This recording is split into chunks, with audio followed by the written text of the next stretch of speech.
Hello, Facebook fans and YouTube fans of DX Engineering. It's Tuesday afternoon here in the Eastern time zone of the USA. It's actually 1:15 p.m. Eastern Standard Time. It's time for Tuesdays with Tim and Jeff. I'm Tim, K3LR, and with me is Jeff, KB8ZWT. We're both in our shacks. And Jeff, how are customers doing? Are they still building antennas in the snow? We've had some calls for antennas, and coax seems to be the big thing right now. Again, jumpers. They need their jumpers, for their amplifiers and tuners and things they're getting. Yep. I used to use a lot of RG8X for that. But then we started handling RG400, and RG400 is a little smaller than RG8X, but the RG400 is a double shield, right. And they're silver plated shields, and it's got a Teflon center, and the center conductor is stranded, and it with that Teflon center, it's good for 1500 watts on all the bands. There's no problem there. So but I find that works better. It works better than RG8X. So just a little coax hint. It is more expensive, but you get what you pay for, and it's a very high performance coax cable. And last weekend was the CQ magazine, the CQ Worldwide DX contest, and there was a lot of activity with the solar flux was right around 100. It's 109 right now. Wow. And the K index is at 0. And so 10 meters was open to Europe. Not booming, but at least it was open. And 15 was great. We did 2 single bands here, and the one was on 15 meters, the other was on 20 meters, and 20 meters was very good too. So good. But the low bands weren't as good. 160 and 80. Depending upon where you were. But I'm hearing from guys that did 160 meters that they didn't think conditions were quite as good there. But this weekend is the ARRL 160 meter contest. Yep. And that starts at 22 Zulu on Friday, and it goes until Sunday morning. And it's predominantly a US contest, but you can work anybody. And the DX is worth a lot more points. Right. So good to work them. And I thought maybe we'd show, a lot of people say, geez, I can't get on 160 meters because I don't have enough room for the antenna, right? That's the big sticking point. And of course, we had Greg NC7B, who I see is in the chat room. He showed us his vertical that he built that was short, a lot of coil there. But one of the things that I thought would be good is I'll show a simple antenna that I used when I was in Oklahoma City living for about 14 years. And Jeff, do you see my screen there? Not yet. It should come up here pretty soon, but yeah, I'd be interested in some type of a 160 antenna. There it is. Okay, good. So this is the inverted L, and the idea here is that you take 234 and divide it by 1.8, and that's going to be about 127 or 128 feet, and that's the length of wire that you need, and you just go vertically as high as you can go. And in Oklahoma City, I think I was going vertical for about 35 feet. And then all I did was I threw that horizontal piece over a tree. So it wasn't even really horizontal. It was bent over the tree. I worked all over the place with 100 watts. And I had 3 radials. And the radials should be about 125 feet, a quarter wavelength. But I didn't need any matching system at the base, and it had like a 1.2 to 1 SWR. It was great. That's real good. Very simple. You can use our stealth wire, or you can use any wire that you have. like I say, just do the math. 234 divided by like 1.83, and then you don't have to. The vertical piece doesn't have to be real high, and whatever's left over, just throw it over a tree or tie it off to a tree, and you'll be amazed how well this very simple antenna, the inverted L, works. So that's a good antenna for, just having some fun on 160, and it's quick and easy to put up. Yeah, it looks like it. Even if you have to go portable or something, you can put up that antenna. So let's see here. We got Eric, K3ELG is on, W8VIP is on, WJ3U from Philadelphia, and good evening to Dave over in Scotland, Mike 0 Tango Delta Sierra, and Whiskey 7 Delta Oscar Charlie, and our friend Greg, November Charlie 7 Bravo, and November X-Ray 8 Tango, and Mark M0DXR says, lovely to work into NC, who was operating K3LR in the log very early first night. And yeah, there was some Europeans worked that first night, which was really cool. And Eddie K6SDW says 15 meters rocked, and yep, it was really good. And Don says, is that CW only for that contest? And that is the case, Don. The ARRL 160 contest is CW only. And Jamie Lee Schwartz is on, and Terry, greetings from Randolph, Ohio. Simplex was great. Aeronautical mobile. He was in a small jet. Wow. He came in from 45,000 feet on Simplex, and he was operating a 146.52. I've done that, and it is a lot of fun. November 0 Oscar Radio Quebec is on. Hi, Joe. And Whiskey Charlie 8 Hotel, and Bob the Traveler, WD8NVN. And here's Greg. He's NC7B. He says he's got his worked all states already on 160 meters with that loaded vertical. Wow. And man, that's a pretty simple antenna. I mean, you got to, it takes some time to wind the coil. Right. Look at that. He worked all states from out there in Arizona. So that's really cool. Alpha Delta 8 Alpha Tango, and Kilo Zulu 3 India, I believe. He's portable at his hunting camp. Hope you get a deer. And Oscar Zulu 1 Juliet Uniform X-Ray. He was an operator at Oscar Zulu 5 Echo. So nice to have you on with us, Kim, as well. So are you getting into the Christmas season? Are you? I see some decorations there in the shed. Yeah, got a little bit going on out here. It'll change throughout the week or the month, but looking outside, it's a winter wonderland right now. I got about 4 or 5 inches of snow out there. Hey, I think your butternut vertical will work better. I think so. Now, if there was salt in that snow, it would work really good.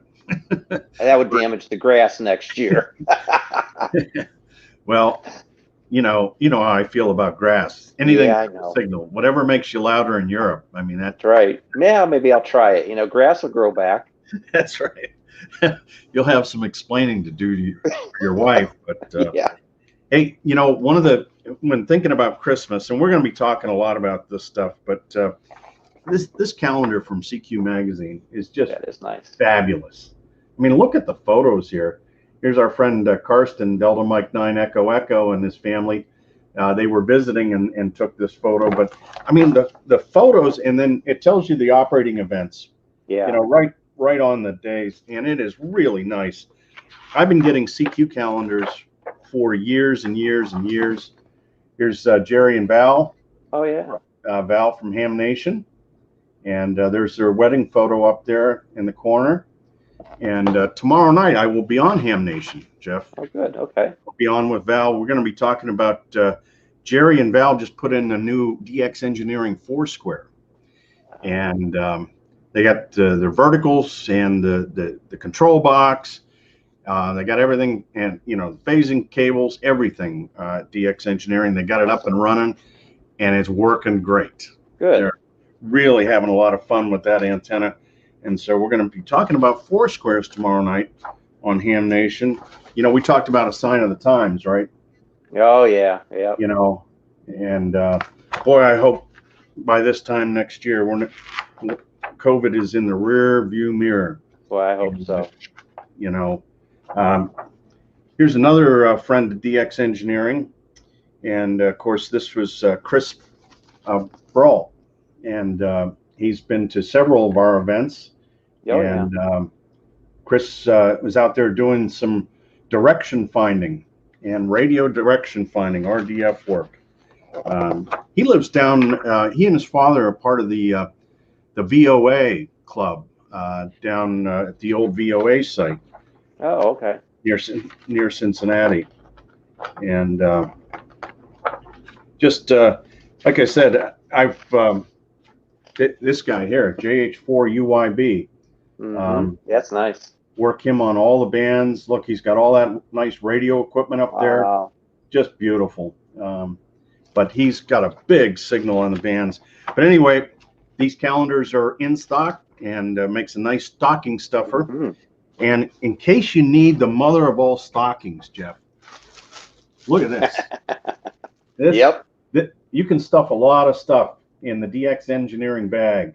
It's got nice handles on it, and it's, boy, is this nice. And it's got pockets here for tools.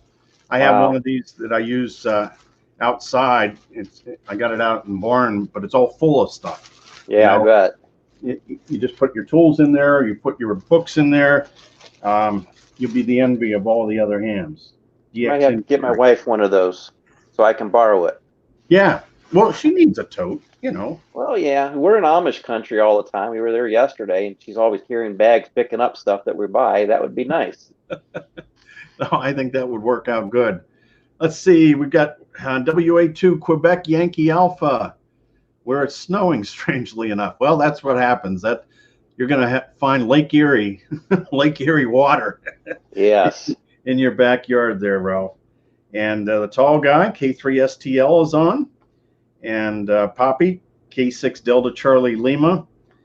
And let's see, we got Gary, W9 X-Ray Tango. He said, inverted L's work great on 160 meters. Put in the best radial system you can, but do not be obsessed about it. Put in what you can and get on the air. It is absolutely right. Like I said, I had 3 radials, but the more you put down, the better it works. I mean, the same thing with your butternut vertical, Jeff. And we do get a lot of calls about that. Do I need, radials down? How many do I need? And yeah, it makes everything work better. Put down as many as you can. You can put 10, 15 out. Hey, see how it works and go from there. Oh, yeah, you'll make a lot of contacts. Like I said, I worked all states with that. It wasn't even really a textbook inverted L with 100 watts. It was well, great. It's like that Chameleon M-Pass antenna that I take camping with me. The first time I took it, I didn't use radials. I worked okay. Next time I put down 4 radials, 32 foot. And boy, what a difference just 4 made. Yeah, yeah. Poppy's got his IC 7300 and IC 705. And Terry says, instead of the grass, you put concrete down and paint it green. Yeah. But before you do that, put in radials underneath. There you go. Let's see. Here's our friend Kilo Bravo 8 November, Jimmy Cessna. He says, back in the 160 meter business after the tree incident. These guys in the dead trees, boom, takes out the wire antennas. And Kilo Golf 8 Golf Charlie. And let's see. Hello, Tim and Jeff. Howie, WA3 MCK here. And Ashley, Pennsylvania. He's building his 160 meter inverted L now. That's great. Wow, good. And Aaron likes the bag. And Papa Alpha 3 Hotel Sugar Mike is on from the Netherlands. And let's see here. Hi from Sun City, as no antenna of restrictions in Sun City. All right, Ed. And Papa Yankee 2 Bravo Norway on from Brazil, Whiskey 5 Bravo Kilo. And Brad, W5BK, says he's worked 55 countries in 6 weeks on 160 with his inverted L. Wow. Look at that. That's awesome. Inverted L is a very inexpensive antenna. And WA3MCK says it's 40 degrees Fahrenheit near Wilkes-Barre, still acceptable for antenna work. And 160 meters going up today. So Howie, I think, is getting ready for the contest. And John says, great show, all the best from N6NRO. And Scott said, how did your new OWA 20-meter Yagis perform in the CQ Worldwide CW? Pretty good. #1 USA, #2 in the world. So that's good. And on phone, 4 weeks ago, it's John N2NC has the #1 score in the world and a new USA record. So wow, I'd say those are working pretty good. Mm-hmm. Kilo Golf 6 Oscar Quebec Kilo, and Randy November 8 Kilo Quebec is on as well. And one of the things that makes operating is the reverse beacon network. Jeff, I don't know if you've ever tuned into the reverse beacon network. No, I have not. But on Friday, I'm going to show my node here, the skimmers that are actually feeding the reverse beacon network. And you can go to the K3LR homepage and you click on K3LR skimmers. And what you get, I want to share the screen again. And Jeff, you got to tell me when you see the reverse beacon network pop up there. But explain what is going on. With the reverse. Yeah, I've never tried any of that or looked into it. Still hasn't come up yet. Okay, so the reverse beacon network is made up of skimmers, which are at amateur radio stations that are listening, and they are listening to the CW bands. They can listen to FT8. There we go. 4. Okay, great.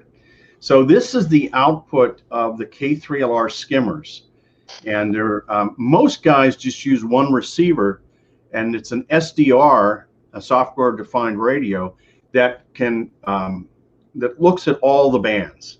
I have dedicated receivers for 160, 80, 40, 20, 15, and 10 meters, and then they're aggregated together and sent to this reverse beacon network. And you just Google reverse beacon network, and you can see exactly, it'll take you right there. But you can see here on the left hand side is from K3LR, DE K3LR, and so these are the stations that the K3LR skimmers are hearing right now. You can see it's 1831 Zulu on the 1st of December, and so. We're hearing W1 Golf Foxtrot on 40 CW, and below that is 3DA0 AQ, and then on 15 CW, and there's even a spot on 10 meters. There's a Papa Yankee station on 10, and every, as when these receivers hear new stations, they report them to the reverse beacon network, and there are 180 skimmers online right now from all over the world, and they're all listening and feeding the reverse beacon network. So it's a treasure trove of information. And so here, Jeff, if you see here, you can see that there's various stations now that are reporting. There's KU7T, his skimmer just reported 9J2BO on 15 CW. And so you could just go to that frequency, and 9J2BO has been calling CQ there. He's 15 dB out of the noise, and he's sending at 26 words a minute. Wow. Now we've got a new update and a whole new slug of stations. Wow, so, I'm gonna have to look into that. Yeah, now you see the K3LR skimmers heard 9J2BO. We're hearing him here 36 dB out of the noise and 25 words a minute. So that's just another fun thing to do. Like I said, you can get to the K3LR skimmer just by going to www.k3lr.com and then click on the skimmer button there. Mm-hmm. And that's kind of fun. Let's see here. Let's see. Kilo Delta 2 Mike is on. And Eddie says, K6SDW, he says, years ago, we were allowed to use a commercial AM station's 450-foot tower with 120 radials. The directional station went off the air at night. Receive was a loop. There's a lot of guys that get to do that, and that is a fun thing to do when you can use. That's a big vertical. And KE8CVA says, if I put up a tower by a metal pole building with a 4-element beam on top, 20 feet above the building, will the building affect it? Yes, it will. If it's a metal building, metal pole building, and all you have is 20 feet of distance, it will have some effect. But it might be the best situation that you can get. So I wouldn't discourage you from doing it. But if you could put it away from that building, it's just that 20 feet is not very far. Don says, I've had good success with low bands with a terminated inverted U antenna, less than 1.5 to 1 on all the bands. And I'm glad you're having good success with that. And Don, and also Doug, November 7, Bravo Victor Tango is on. And Larry says, just fine-tuned my 80-meter loop, interested in going with a 160-meter inverted V, but I'm not sure if I have enough room. How far away from the 80-meter loop should it be so they don't interact? Thanks for the great program, Larry N2HPJ. Larry, you're going to want to go as far as you can apart. This is the low frequencies are long wavelengths, and everything interacts. So I would say go as far as you can apart. Yeah. And that's the best you can do. If that's 50 feet, it's 50 feet. If you can get 150 feet, that's even better. And Lars said he had fun in the CQ Worldwide CW from Sugar Juliet 2 Whiskey. Well, Jeff, I think it's time for you to have lunch. Yes, it is. My stomach's growling over here. Some turkey sandwich waiting for me. All right. Well, go have lunch, get back on the phones, help our customers. Yep. And, if you want to talk to Jeff after his lunch, give him a call, and be able to answer your questions, take care of you. And we want to thank everybody out there for watching today. And if you have amateur radio needs, give us a holler at dxengineering.com. So 73, and see you on Thursday for the Manufacturers Showcase.